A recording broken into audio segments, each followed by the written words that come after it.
आमे 40,000 लोक को निमंत्रण करुचु।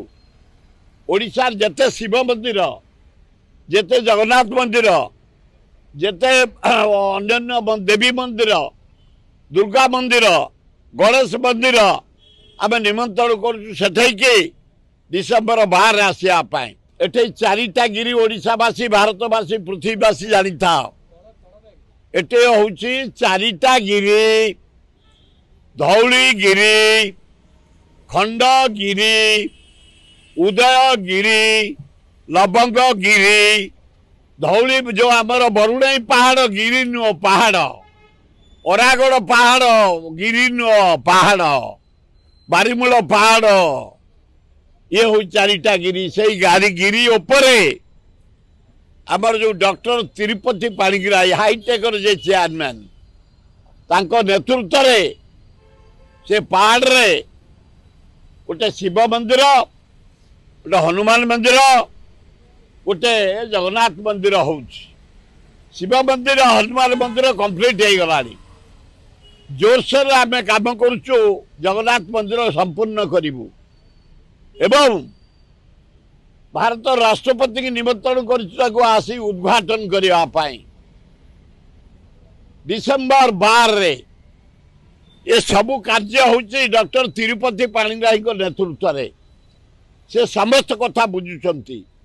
आमर कार्यक्रम है लास्ट को प्रेस मीट रे कहबू आम 40,000 लोक को निमंत्रण करुचु।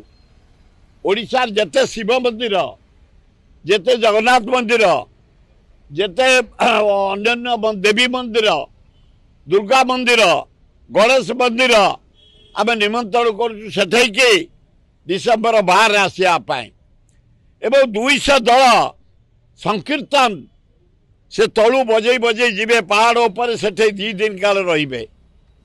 तृतीय हरिद्वार ऋषिकेश केदारनाथ पशुपतिनाथ नेपाल सोमनाथ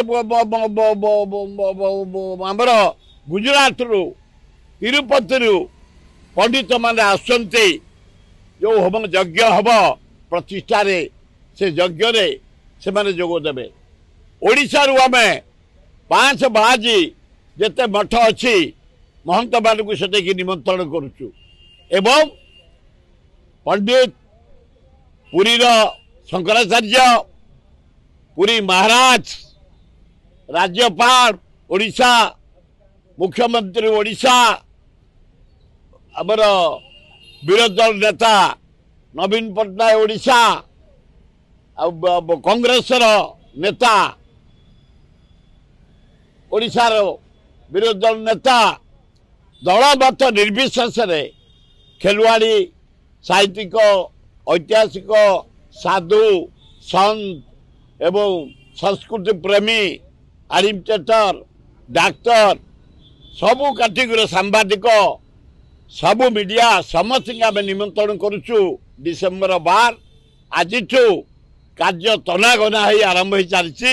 आम चेष्टा करुचे पहाड़ को सफा करी सुंदर पहाड़ करूँ वृक्षरोपण सरी अन्य माने मंदिर सब सरीगला खाली जगन्नाथ मंदिर हम डिसेम्बर 12 राष्ट्रपति महोदया को निमंत्रण करूँ से आसी उद्घाटन करूँ।